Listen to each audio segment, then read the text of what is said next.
चालीसा घेतो का तर आपल्यामध्ये जे काही नकारात्मक वातावरण आहे, नकारात्मक जी ऊर्जा आहे ती परिवर्तन होऊन सकारात्मक भाव त्याच्यामध्ये प्रकट होतो. जे काही महाराज म्हणतात की भूत पिशाच निकट नाही आवे आणि महावीर जब नाम सुनावे, नासे रोग हरे सब पीरा जपत निरंतर हनुमत बीरा. अशा प्रकारचं हनुमंतरायाचं कार्य आहे. कारण की यशे थोरविला मारुती आणि विभीषण केला लंकापती. यशवाडीला बरेच जण जाऊन आला असतात की यश नावाचा जो गुण आहे तो हनुमंतरायाला दिलेला आहे भगवान परमात्मानं. कोणत्याही कार्याला जर आपल्याला यश प्राप्त करायचं असेल तर दररोज आपण हनुमंतरायाचं दर्शन तर घेतो, परंतु प्रत्येक कार्याला जात असताना हनुमंतरायाचं दर्शन आपण घेऊन गेलं तर नक्की आपल्याला त्याच्यामध्ये यश प्राप्त होईल. हनुमंतरायाला रामायणामध्ये आपण बघतो की कधीच अपयश आलं नाही, म्हणून यशाची देवता म्हणून हनुमंतरायाला पाहिलं जातं. आणि बल अशा प्रकारे महाराज म्हणतात बल बुद्धी विद्या देहू हरहू कलेश विकार. तुलसीदासजी म्हणतात की आम्हाला काय द्या, बळही द्या आणि बुद्धीही द्या. आपल्याला जीवनामध्ये बळाची अत्यंत आवश्यकता आहे.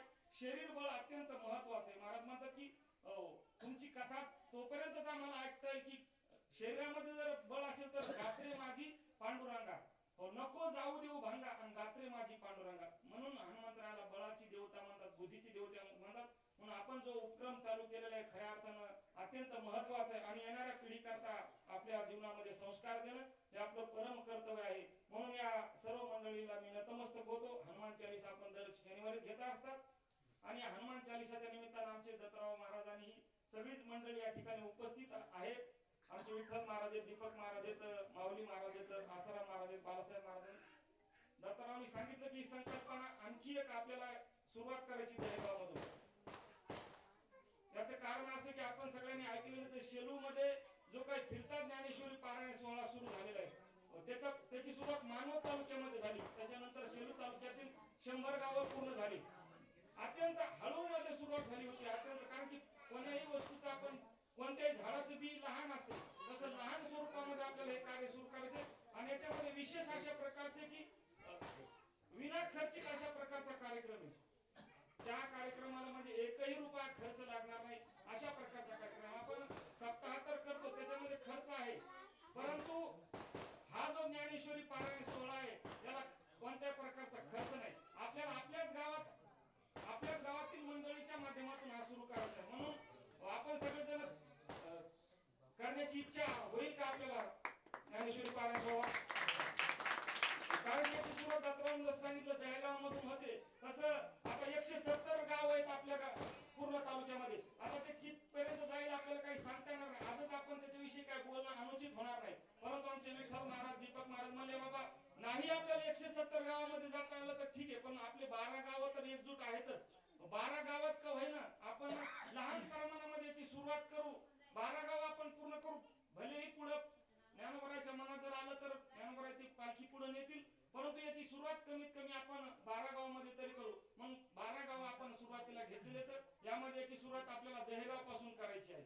आणि मी सांगत होतो की याला कोणत्याही प्रकारचा खर्च नाही. आपल्या येथील प्रत्येक घरातील माणूस ज्ञानेश्वरी पारायणाला मंदिरामध्ये बसलं पाहिजे. आणि 2च तास आपण तर दरवर्षी श्रावण महिन्यामध्ये ज्ञानेश्वरी पारायण करता. आणि तीच कृपा मला वाटतं की खऱ्या अर्थानं श्रावण महिन्यामध्ये जे काय आपण 12 वर्ष पूर्ण झाले आपल्या या कार्याला, बरोबर आहे, तर त्याचंच फळ म्हणून आपल्या 12 गावच्या वतीने जे काही सप्ताह सुरू होणार आहे त्याची सुरुवात खऱ्या अर्थानं दहेगावमधून व्हायली. याचाच कृपा प्रसाद आपल्याला. ज्यावेळेला आम्ही विचार करतो दत्तराव म्हणजे माझ्या गावापासून ती सुरुवात करू. मी म्हणलं बाकीच्याला विचारलं का तुम्ही? ते म्हणजे मला कोणालाच विचारायची गरज नाही, कारण की या कामाकरता आमच्या गावातले सगळेच मंडळी मला सहकार्य करतील अशा प्रकारचा विश्वास दाखवला. आणि तो विश्वास नक्कीच आपल्यामध्ये दिसत आहे. आणि पाडव्याला याची सुरुवात करायची. दत्तराव आपण 2-4 तरुणांना घेऊन काय करा, प्रत्येक घरातील माणसाची नोंदणी करा. आणि नोंदणीकृत प्रत्येकाला आपण जशा प्रकारे एखाद्या कार्याला जात असताना अक्षिदा देतो तशा प्रकारे अक्षिदा देण्याचीही सुरुवात करा. जेणेकरून त्याला वाटलं पाहिजे बाबा आपल्याला ज्ञानेश्वरी पारायणाला जायचे, ज्ञानोबरायचं कार्य आहे. आणि ज्ञानेश्वरी पारायण हे करणे अत्यंत जीवनामध्ये अत्यंत आपण दरवर्षीच करता. परंतु या निमित्तानं आपल्याला प्रत्येक गावामध्ये ज्ञानेश्वरी पोहोचायची. त्याची सुरुवात आपण दहेगावमधून करू. याच मंदिरामध्ये कोणत्या प्रकारचा मंडप टाकायचा नाही, काही नाही आहे त्याच परिस्थितीमध्ये सकाळी 7 ते 9 किंवा 9:30 10 पर्यंत जे काय चालेल ते. म्हणून 7 दिवसामध्ये होईल, 8 दिवसामध्ये ते ज्ञानेश्वरी पारायण पूर्ण करायचे. आणि याची इथं जर सुरुवात झाली तर मग पुढे कोरवाडी गाव तयारच आहे. धांगड साहेबांनी सांगितलं 2रं गाव कोरवाडी होईल, 3रं गाव तुकारामजी म्हणले आमचं कावी घेऊ, त्याच्यानंतर विठ्ठल महाराज म्हणले धानोरा घेऊ.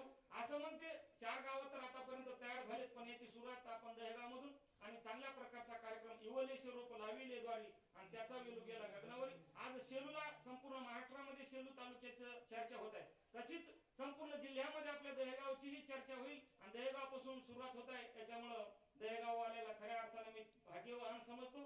भाग्याचा उदय आणि तेही जोडी संत बाय. याच्याकरता दत्तरावजी मला संस्थान कमिटीमध्ये आपल्या अण्णा तात्या राहतात तिथं. आपण जर कधी ज्ञानेश्वर महाराजाच्या दर्शनाला गेला असतं तर भोशीचे आमचे अण्णा तात्या तिथंच आहेत, त्यांच्यामध्ये ते आता सामील झाले. दर्शनाला येणाऱ्या बारीमध्ये ते प्रत्येकाला दर्शन देतात. त्यांना आम्ही फोन करून सांगितलं होतं की संस्थान कमिटीच्या वतीने ज्ञानेश्वर महाराजाची ज्ञानेश्वरी घेऊन या. त्यावेळेला अण्णा तात्यांना आम्ही त्या संस्थान कमिटीनं फोन करून सांगितलं की समाधी सोहळ्यावरची जी ज्ञानेश्वरी आहे, ज्ञानोबराच्या संस्थान कमिटीचाच प्रसाद आपल्याला या कार्यकर्ता मिळत आहे. त्या ठिकाणी ते आपल्याला श्रीफळ आणि ज्ञानेश्वरी पाठवणार आहे. ती ज्ञानेश्वरी आपल्याला पालखी सोहळ्यात ठेवायची आणि इथून त्या पालखीची सुरुवात भले कुठपर्यंत जाईल ते आपण पुढचे पुढे पाहू, पण याची सुरुवात आपण सगळेजण दहेगाव मधून करू. म्हणून मी सगळ्यांना पुन्हा एकदा धन्यवाद व्यक्त करतो. दत्तरावचे धन्यवाद आणि आपण सगळ्यांनी मिळून या कार्याची सुरुवात चांगल्या जोरदार पद्धतीने करूया. धन्यवाद. रामकृष्ण. आता महाराजांनी सांगितलं आपल्याला या कार्यक्रमाला रुपया लागणार नाही. कोणाच्या मनामध्ये शंका येईल, आपण फक्त प्रत्येक घरातला एक आपला माणूस किंवा स्त्री किंवा मुलगी मुलगा या पारायण सोहळ्याला आपल्याला बसायचंय. ज्ञानेश्वरीची सगळ्यांसाठी व्यवस्था होईल आणि ज्ञानेश्वरी पारायण सुटल्याच्या नंतर प्रत्येकाने आपल्याच घरी जाऊन जेवायचंय. आणि राहिला शेवटच्या काल्याचा प्रश्न, तर प्रत्येक आपल्या माता भगिनींना पुरणपोळ्याचा स्वयंपाक आपल्या घरी करायचा आणि तो स्वयंपाक आम्ही जमा करणार आणि बाहेरगावची जी मंडळी येतील, गावातली जी मंडळी येईल त्यांना आपण या ठिकाणी जेव घालू. राहिला प्रश्न शेवटच्या दिवशी, तर माझ्याकडं ज्ञानोबा माऊलीच्या कृपेनं, देवाच्या कृपेनं मंडप आहे. मी शेवटच्या दिवशी फुकट मंडप आपल्या गावात. फक्त मला सर्वांना एवढीच विनंती करायची की मोठ्या परमभाग्याने आपल्या दहेगावला साक्षात माऊलीचा प्रसाद म्हणजे आळंदीवरून डायरेक्ट ज्ञानेश्वरी आपल्या दहेगावला आली.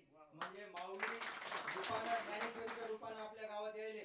फक्त अपेक्षा एवढी आहे की हे सर्वांचं कार्य आहे. फक्त सर्वांनी मेहनत ज्ञानेश्वरी वाचण्यासाठी इथं 2 तास वेळ द्यायचा. बाकी आपल्याला काही लागत नाही आणि आपल्याला 1 रुपया सुद्धा खर्च नाही. तर मी गावकऱ्याच्या वतीने महाराज तुम्हाला या ठिकाणी शब्द देतो की गुढीपाडव्याच्या दिवशी ज्ञानेश्वरी पारायण सोहळा चालू आहे. एकदा सर्वांनी गजर करा. ज्ञानेश्वर महाराज की जय. धन्यवाद. या ठिकाणी विष्णू महाराज ठोंबरे आपल्याला मार्गदर्शन करण्यासाठी आले. त्यांचे सुद्धा गावकऱ्याच्या वतीने मी शब्द सुमनाने स्वागत करतो. त्यानंतर माऊली महाराज कुंभे फळकर हे सुद्धा फोन केल्याच्या नंतर आले. त्यांचे सुद्धा शब्द सुमनाने स्वागत. आमचे बाळासाहेब महाराज ठोंबरे, आमचे दाजी दीपकजी पवार, आसारामजी नेवरे आणि आमचे वारकरी विठ्ठलरावजी खंदारे आणि बाळू महाराज, त्याच्यानंतर गजानन महाराज, हे सर्व मंडळी आपल्या दहेगावावर अत्यंत प्रेम करतात आणि दहेगावच्या कोण्या जरी माणसांनी त्यांना फोन केला तरी ते कधीच नाही म्हणत नाहीत. एवढं त्यांचं आपल्या गावावर प्रेम आहे.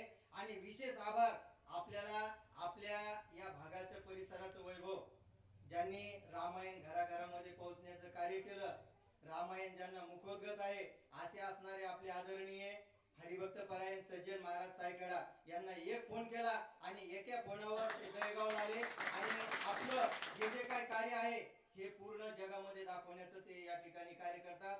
आणि खरोखरच त्यांचे मानावे तेवढे आभार या ठिकाणी गावकऱ्याच्या वतीने मी त्यांचं हार्दिक अभिनंदन करतो.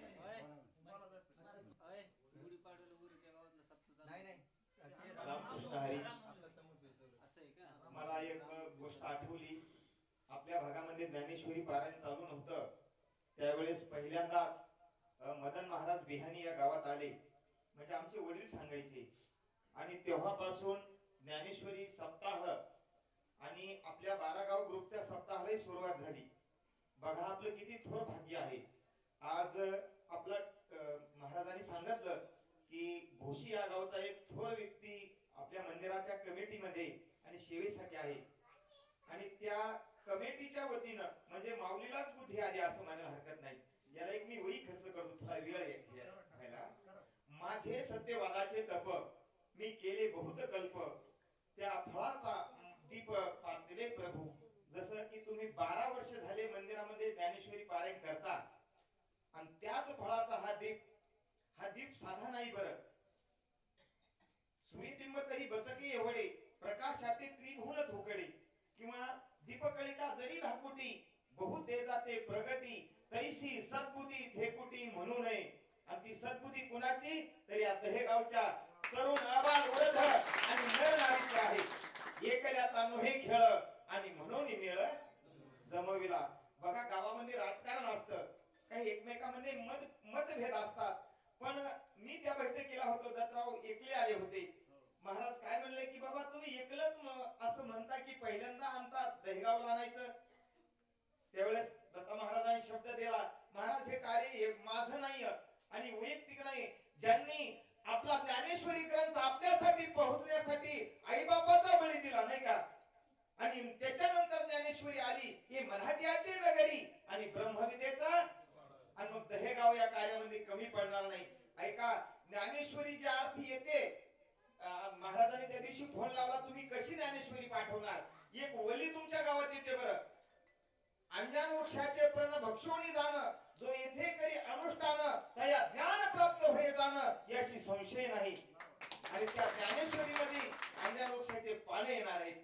बघा, म्हणजे अंजान वृक्ष म्हणजे आज माऊली आहे असं मी जास्त वेळ घेत नाही. असं ज्ञानेश्वरी माझं हृदय आहे आणि मला फार आनंद झाला. आमच्या परिसरामध्ये एक सप्ताह होतो महाराज, मी जिंतूर मध्ये सांगितलं, जवळपास त्याला 10 लाख रुपये खर्च येतो. आमच्या गावाचं त्याला सहकार्य आहे. आता गावाचं नाव नाही सांगत कारण आपण लाईव्ह बोलतो, पण तिथं ज्ञानेश्वरी उघडल्या जात नाही त्या सप्ताहामध्ये. बघा, आणि ही कमिटी ज्यावेळेस आमच्या वझर सायखेडा बेलखेडा उमरत येईल, पालखी येईल, त्यावेळेस त्या तरुणाला जसे आज दत्तराव म्हटले, आणि नियोजन फार छान आहे. तुम्ही प्रत्येकाच्या, महाराजांनी सांगितलं, काय होतं महाराजाचं नाव त्या दिवशी आलते, डाके गुरुजींनी सांगितलं, बाबा कोणाची जर अडचण असेल तर सगळे जण त्याचा हरभरा काढायला जाऊ, आपण त्याची तूर काढायला जाऊ. बघा, आईशे बाप न करी माय, नाही का. असं मी माझं लांबलेले 2 शब्द संपवतो आणि याच ठिकाणी थांबतो. अजून काही बोलण्याच्या इच्छुक असतील, आमचे विठ्ठल महाराज आहेत, दीपक महाराज आहेत, रामकृष्ण हरी.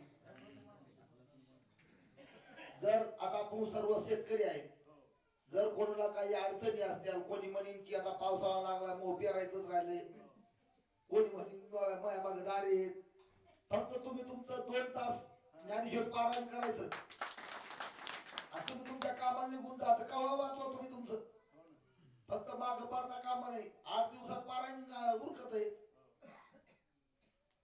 हेच सांगून मी माझे 2 शब्द थांबतो. धन्यवाद विठ्ठल महाराज. महाराष्ट्रामध्ये उदयाला येणार एक तरुण कीर्तनकार, याच्याबद्दल आम्हाला गावकऱ्याला आनंद आहे, अभिमान आहे की जो मनुष्य दहेगावचं नाव अख्ख्या महाराष्ट्रामध्ये गाजवत आहे. असेच असणारे आमच्या गावचे हरिभक्तपरायण राम महाराज ढोणे यांना विनंती करतो की आपण 2 शब्द मार्गदर्शन करा. दत्ताभाऊंनी जी संकल्पना दहेगाव मध्ये नव्हे तर जिंतूर तालुक्यामध्ये आणली, ती सर्वांसाठी आनंदाची संकल्पना आहे. ती संकल्पना म्हणजे भगवान माऊली महावैष्णव ज्ञानोबा यांच्या फिरत्या ज्ञानेश्वरी पारायण सोहळ्याची. महाराज ज्ञानेश्वरी काय शिकवते माहितीये का? ज्ञानोबा म्हणतात, मितलिया बोली बोलीजे, मितलिया पाऊले चालीजे. माणसाने किती बोललं पाहिजे, माणसाने किती चाललं पाहिजे, ज्ञानेश्वरी शिकवते. रघु महाराज कोणासोबत कसा व्यवहार करायचा हे ज्ञानेश्वरी शिकवते. केंदवा कैसे राहटावे, कोणीशी काय बोलावे, हे ठाकते की नागवे हेही नेणे. ज्ञानोबा नाही म्हणले, माणूस जर ओळखायचा असेल तर कसा ओळखायचा? पूजोनी देव पाहिजे, पेरोनी शेता जायचे आणि तोसोनी प्रसादू घ्यायचे अतिथीचा. शेती जर ओळखायची असेल तर ती अगोदर पेरून पाहिजे. माणूस कसा ओळखायचा असेल तर ते म्हणतात ना, पाहोट म्हणजे ज्ञानोबा ओवी आहे. महाराजांनी सांगितली की आज ज्ञानोबा काय करतात, असं ज्ञानेश्वरीचं महत्व आहे. आणि अतिशय सुंदर असा हा संकल्पनेचा प्रयत्न आहे. आणि आपण जर ज्ञानेश्वरीचं पारायण केलं नाही तर ज्ञानोबा म्हणले, ना तरी सरोवर आटले राणिया दुःखी दुःखी भेटले का वांज फुली फुलले झाड जैसे. म्हणून अशी संकल्पना आणि सगळ्यांना जमन तेवढं ते हे माय ज्ञानेश्वरी. ही ज्ञानेश्वरी निस्ती ज्ञानेश्वरी नाही तर ब्रह्म साम्राज्य दीपिका.